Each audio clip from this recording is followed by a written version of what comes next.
Hey guys, today I'm going to talk about non-vocal delivery. So this should be kind of going along with the reading for this unit, but it can go through some of the key examples, and I want to offer some of the key pointers that you need to keep in mind as you're preparing your scripts for delivery or as you're preparing any kind of speech in order to really use your non-vocal expression well. So let's get started. First, I want to talk through some of the different aspects of delivery. When we break down non-vocal delivery, we're going to break it down based on a few key features. We're going to talk about movement, and that's going to include gesture, and then how you move in space. And then we'll talk about kind of some of the other features, kind of looking at what we're doing with our eyes and face, and then what we're doing with our posture and the rest of our body. So first, kind of talking through some of the basic ideas when it comes to gesture. And there's just a few kind of recommendations that I would have when you're thinking about gesturing and kind of think about, okay, like I got in front of an audience, now I've got these hands. What do I do with them? Right. So the key thing is that your hands do provide a kind of ongoing and meaningful contribution to your communication. So we don't think much about it, but we notice it if it's looking odd. So if I just sit there with my arms crossed the entire time, it presents a weird kind of presentation of what I'm doing. Or if I just leave them down at my hand or something like that, or down in my lap or down at my sides, it looks stiff, it looks um, unexpressive. Right? So, what you're doing with your hands is you're finding just kind of a natural position for them to sit in. And especially like if I'm presenting sitting down like I am here, I have to hold my hands up a little higher because they should be on the screen. So all I'm doing with my hands as I'm talking is I'm just moving them around a little bit to the beat of what I'm saying. And that creates what's called a baton gesture or a pacing gesture. And all that is that as I'm talking, my hands just kind of move along with the words or move along with the syllables of the words, and they sort of keep time and they just provide a visual referent that goes along with the speech.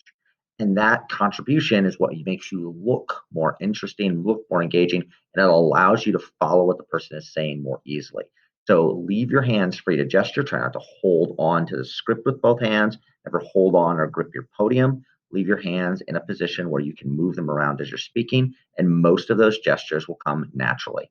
Now, as you get into a little bit more movement, there are some specific types of gestures.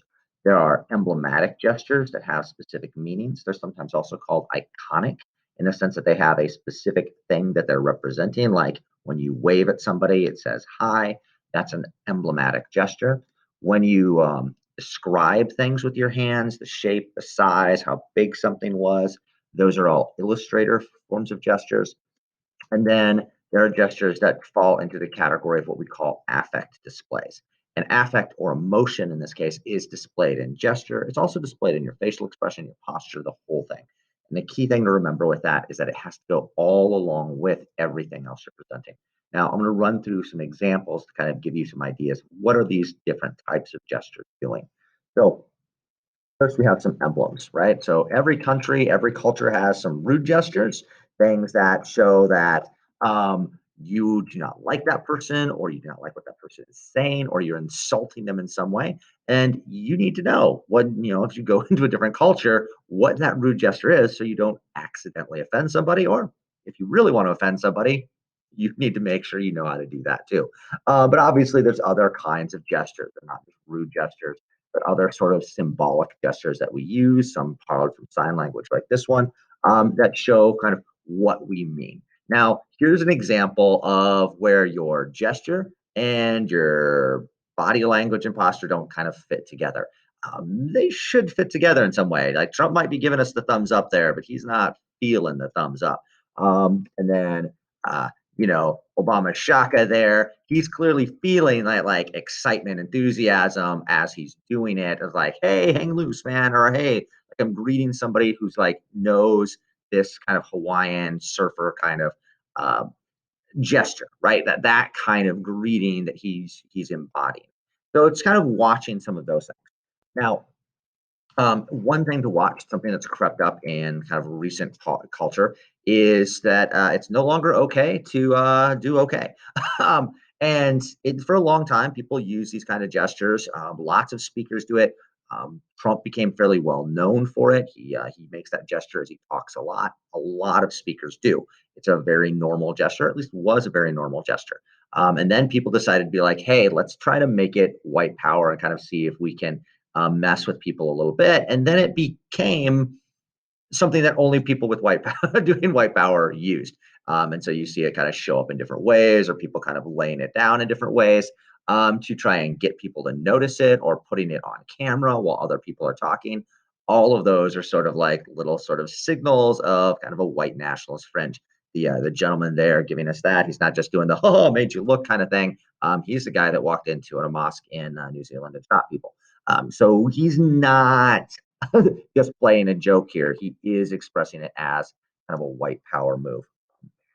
That said, there are lots of situations going back in history, like even recent history, where okay really just mean okay.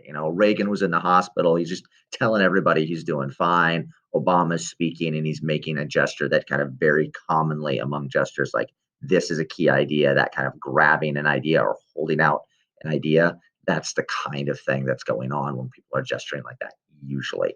But that's just something to watch. And, remember, okay is just no longer okay. Now, illustrators, as I talked about, lots of different sorts of illustrators, right?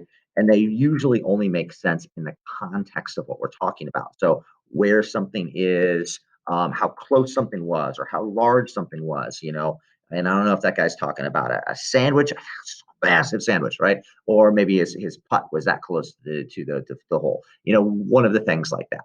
I think there's a couple more. This woman is kind of doing this gesture, like where something is, or grabbing something, or pulling it out of something. Very common in there. And then I think we've got one more. Um, this guy who's illustrating shooting a gun. Now, one kind of caution, especially since we're doing a couple of speeches that are like poetic and narrative. I don't want you to get into a situation where you're trying to act out all of your movements, right? Now you can like include some illustrative gestures and that's normal, but you're not up there to like act out and knocked on the door and opened it up. Like you don't have to go through all of those sorts of movements. You can kind of still illustrate kind of like the door came in front or the door slammed in my face. You might say something like that or illustrate it in some way to sort of show what's going on in the story or where things are, kind of place yourself in the story, so to speak, but you don't need to act things out to that degree. Now, affect displays, right? That kind of gesture here, she's not illustrating, right? She's showing that kind of shock or surprise.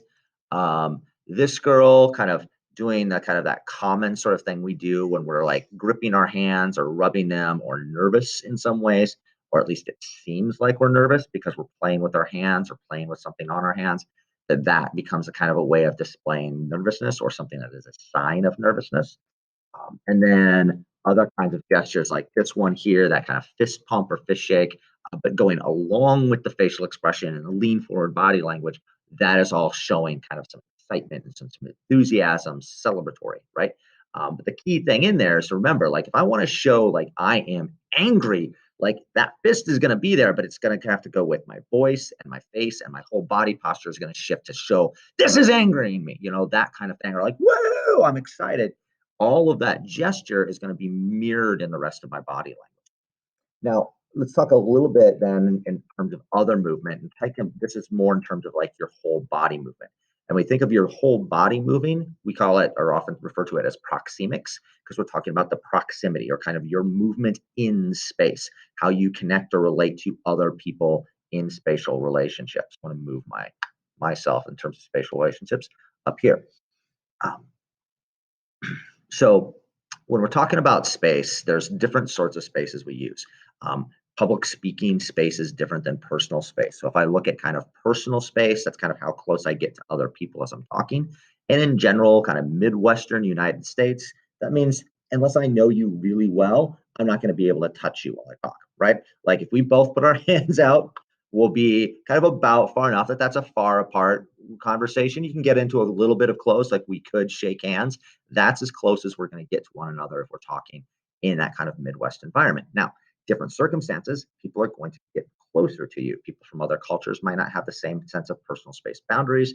And maybe at some point you've had a conversation with somebody who's a close talker who just gets closer and closer and closer to you as you're communicating. In general, give people that space and then adapt to the space as people move around and toward and away from you. Now, public speaking spaces use the same way, but we give the speaker much more space, partially so that you can be seen, but partially because we're connecting between you and your space and the audience spaces. So you'll often see that kind of moat between the audience and the speaker, and that moat or that distance will be different on terms of the formality of the occasion. Large formal occasions, you're going to have that huge area between you. Really formal occasions like a courtroom, you're going to have that formal occasion, you're going to have barriers, you're going to have the raised dais, all of those things, even though a courtroom isn't so far away that you really need to raise the judge up on a platform, you still, because of the formality, that's kind of how we do things and create some of those spaces. Now, as a speaker, we can use that space in different ways. One of the key things that we're doing as we're using space is showing kind of how we are in control of that space. So, my ability to move around as I'm speaking, if I'm presenting and I kind of can go over here, I can move away from the podium or the rostrum, and I can kind of come out toward the audience a little bit. That's showing that I am in control of that space. Now you want to be careful because there is that moat there, and that moat is kind of a no man's land. If I come down into that space, I'm encroaching on the audience's territory. And I can move forward to do that to create this sort of sense of intimacy and remove the barriers between us. But if I stay there, I make it awkward, the same kind of awkwardness that happens when somebody invades your personal bubble. And you'll feel that if you start invading the audience's space in that sense. It's a different kind of feel, and you have to be careful of how you're using it. So you use it at certain points to kind of create intimacy, or when you really want to show that personal connection to the audience. But you need to be aware, same as if you're approaching somebody, how they're going to react to you if you're trying to create a personal connection and they don't want it, right? Um, the other thing, and probably the more important thing in terms of understanding your movement as a speaker, is coordinating your movement with the energy and the meaning of what you're talking about. So, as you're moving around a room or as you're moving as you're speaking, you should move in ways that coordinate with the feel of what you're talking about. So, I should be moving around if I'm using a lot of energy and I'm talking about something exciting, I'm trying to increase that emotional level, then I want to use my movement that goes along with that. Or in general, if I'm just trying to kind of keep things calm or I'm trying to be very reasonable, my movement is going to be a lot narrower, right? I might move a little bit here, a little bit there, but I want to keep my movement much more coordinated with maybe what's happening in my speech. As I move from one point to the next, I might move forward or move to another position on a stage or move to another position in the room. And you'll see certain speakers do that, kind of moving around the room until they reestablish their original position when they're coming to their conclusion. And that's fine. One thing to keep in mind is that in regular interaction and regular kinds of speeches, the more that movement becomes very noticeable and people start to focus on your movement, the less they're really paying attention to your speech, right? So the movement should kind of coordinate the same way as like your gestures should coordinate right with what you're saying. Your movement of your body should also coordinate with that as well. And you want to kind of keep that controlled and keep it sort of going along with what the feel or the movement and organization of your speech is rather than just kind of random extra movements in there. Anything that's random or extra or doesn't coordinate with exactly with what you're saying is just a distraction. Yeah. Eye contact, we use eye contact with a lot of different things. And there's a few things that I want to keep in mind as we're talking about it. So, one thing is just how much we associate with eye contact. When people can't look us in the eye, right? They're, oh, we can't just trust you. If you're looking down a lot, you seem unprepared, like you don't know what's going on, or you're not sure of yourself, or you're not confident. All of those things are things we associate with looking people in the eye. So, a couple things to keep in mind: how much you're looking in the eye, like the pictures of the woman there in the picture, has to do with how much attention you're giving the person you're talking to. So if somebody's going to be focused this direction with their face, but only looking this way with their eyes, then they're only giving you that part of their attention. So if you want your audience to know that they're the most important thing, you look at them. This is especially important when we're talking to a camera. So it's kind of a little difficult in many cases to really make that connection or kind of look the camera in the eye. But when I'm talking to the audience in this case, I have to look directly at the camera. I can't be looking at other things. I can't be looking down at notes or something like that, or looking at the screen or looking over here at my other screen. I have to be looking kind of at the audience in order to simulate that eye contact when I'm using a video like this, same as you will have to. Um, Couple things to keep in mind there is sort of that working toward balance. So at first, of course, everybody is kind of you're practicing, you're going to be glancing up at the audience, looking up a little bit. As you work toward becoming more confident as a speaker, you'll look more and more at making eye contact with the specific people you're talking to. And the reason we do that is when, just like as you're kind of, if you look at that picture, you'll notice that you'll have a tendency to look back at that picture and make eye contact with the pictures of the woman where she's looking directly at the camera. That's why we have images and why a lot of like advertisements have somebody looking directly at the camera in the pictures to draw your gaze back. Same thing in real life. I look at you, your tendency is going to be to make eye contact and meet eye contact with me. And I want to be able to hold that for just a moment. And you'll see lots of different recommendations. Different people say how long you hold eye contact.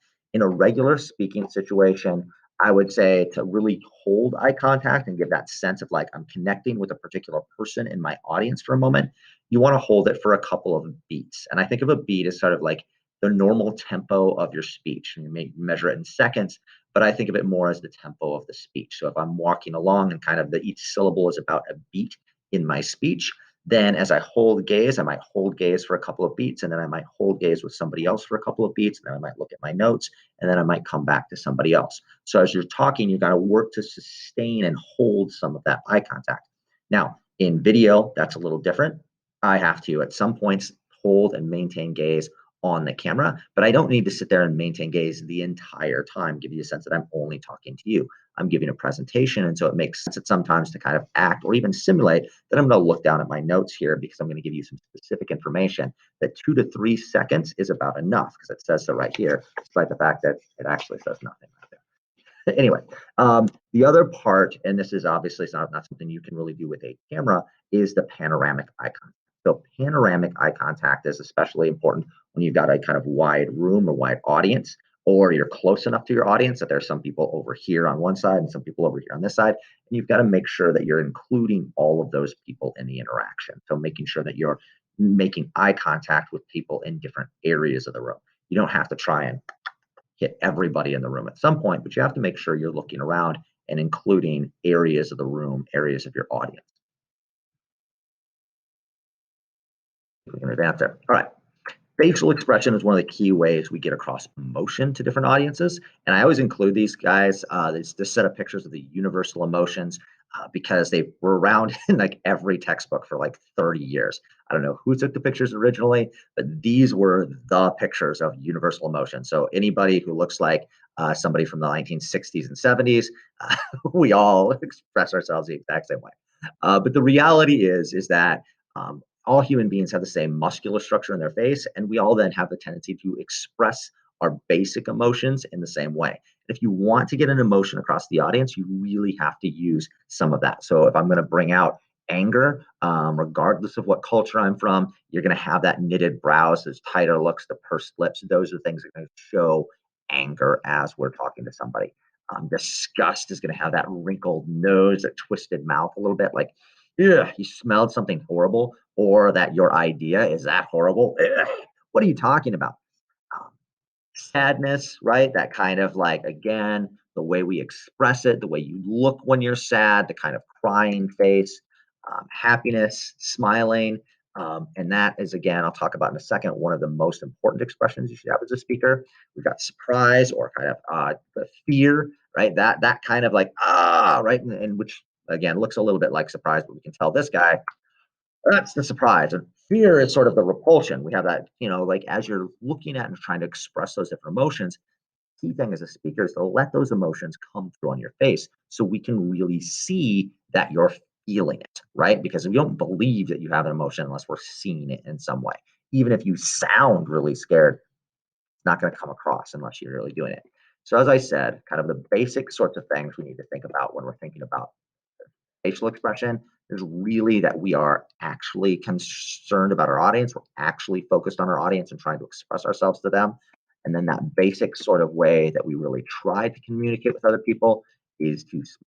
Right? Smiling is the most important. It should be your kind of default. And it doesn't have to be a big, big grin. Hey, I'm talking about something. I'm going to smile. I'm talking about like, the death rate of COVID. I'm going to smile. Like, no.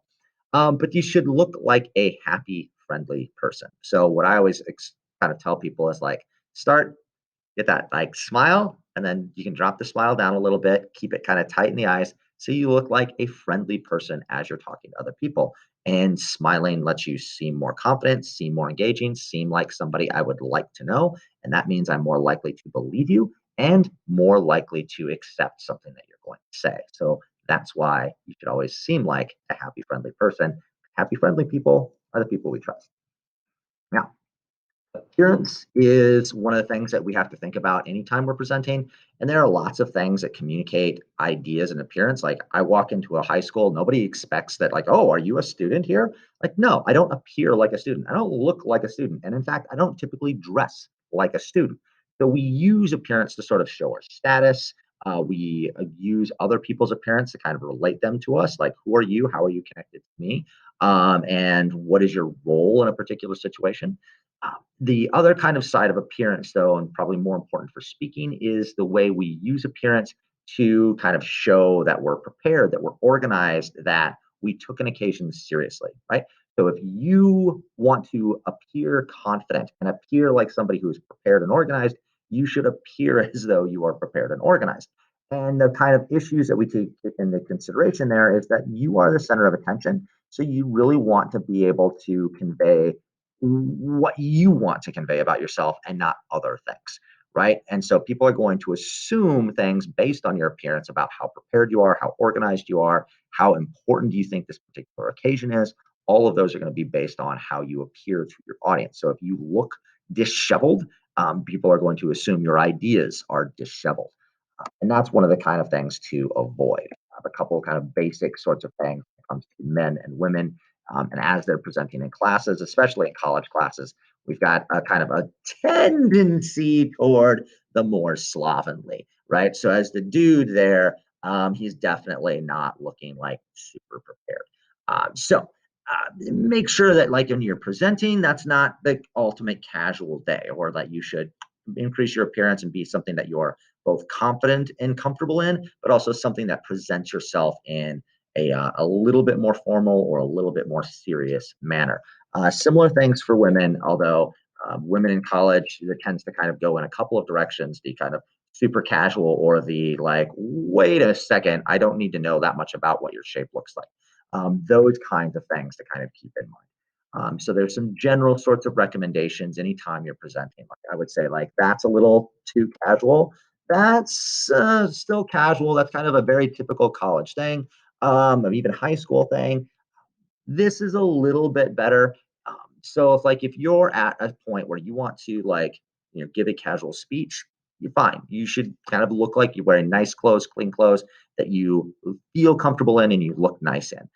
If you're going to a more formal occasion, you're trying to interview for a job or you're trying to impress people, you're going to increase your attire to a level where you are going to be able to kind of show that you are confident, that you are comfortable, and that you know what you're doing, and that you look the part for the job that you are applying for.